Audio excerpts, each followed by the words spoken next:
খবর 24 সাথে আপনাকে স্বাগত। নতুন নতুন খবর জানার জন্য আমাদের চ্যানেলে চোখ রাখুন। নমস্কার দর্শক বন্ধুরা, স্বাগত আমাদের এই চ্যানেলে। লোকসভা ভোটের মুখে আলিবুদ্দিন স্ট্রিটে আজ একেবারে ভিন্ন চিত্র। মুজাফফর আহমেদ ভবনে একেবারে শটান ঢুকে পড়লেন উত্তর কলকাতার বিজেপি প্রার্থী তাপস রায়। এই চিত্র রোজ রোজ কেন, সাম্প্রতিক অতীতে শেষ কবে দেখা গিয়েছিল মনে করা মুশকিল। শুধু মুজাফফর আহমেদ ভবনে ঢুকলেন তাই নয়, একেবারে বামফ্রন্ট চেয়ারম্যান তথা প্রবীণ বাম নেতা বিমান বসুর সঙ্গে দেখা পর্যন্ত করে আসলেন।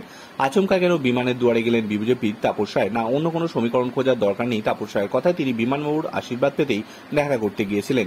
সাম্প্রদায়িক রাজনীতি, জাতপাতের রাজনীতির প্রতি বামেদের ছুতমার্ক চিরকালের। আর বিজেপি হল সেই দল যাকে উঠতে বসতে সাম্প্রদায়িক দল বলে আক্রমণ করে আলিমুদ্দিন নেতা। এখানে উল্লেখ করে রাখা প্রয়োজন, গতবার দুর্গাপুজোয় চন্দ্রচূড় গোস্বামীর নেতৃত্বে অখিল ভারত হিন্দু মহাসভার এক প্রতিনিধি দল বিজয়ের শুভেচ্ছা জানাতে গিয়েছিল আলিমুদ্দিন স্ট্রিটে, কিন্তু মুজাফফর আহমেদ ভবনে ঢোকার অবকাশ পাননি তারা। মিষ্টির প্যাকেট নিয়ে গেলেও আলিমুদ্দিন গেটের বাইরে থেকেই ফিরতে হয়েছিল তাদের, কিন্তু আজ একেবারেই কোনো বাধার মুখে পড়তে হলো না বিজেপির তাপস রায়কে। উত্তর কলকাতার বিজেপি প্রার্থীর কথায়, বিমানদা কলকাতা উত্তর কলকাতা কেন্দ্রের ভোটার।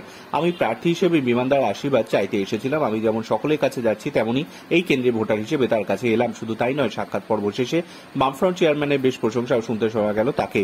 এই বললেন, এই মুহূর্তে রাজ্যে বিমান বসুই সর্বশ্রেষ্ঠ নিষ্ঠাবান সৎ রাজনৈতিক নেতা। বামফ্রন্ট চেয়ারম্যান বিমান বসু জানাচ্ছে তাপস রায় গিয়েছিলেন তার সঙ্গে দেখা করতে, তবে তিনিও জানিয়ে দিয়েছেন উত্তর কলকাতায় বাম সমর্থিত কংগ্রেস প্রার্থী রয়েছেন। বলেছেন, ওখানে আমরা প্রার্থী হয়েছে, আমি তাকেই ভোট দেবো। তবে তাপস রায়ের সঙ্গে সাক্ষাৎ পর্বে বিজেপি প্রার্থীর শারীরিক সুস্থতা কামনা করেছেন বিমান বসু, সে কথাও জানিয়েছেন তিনি। Bureau report.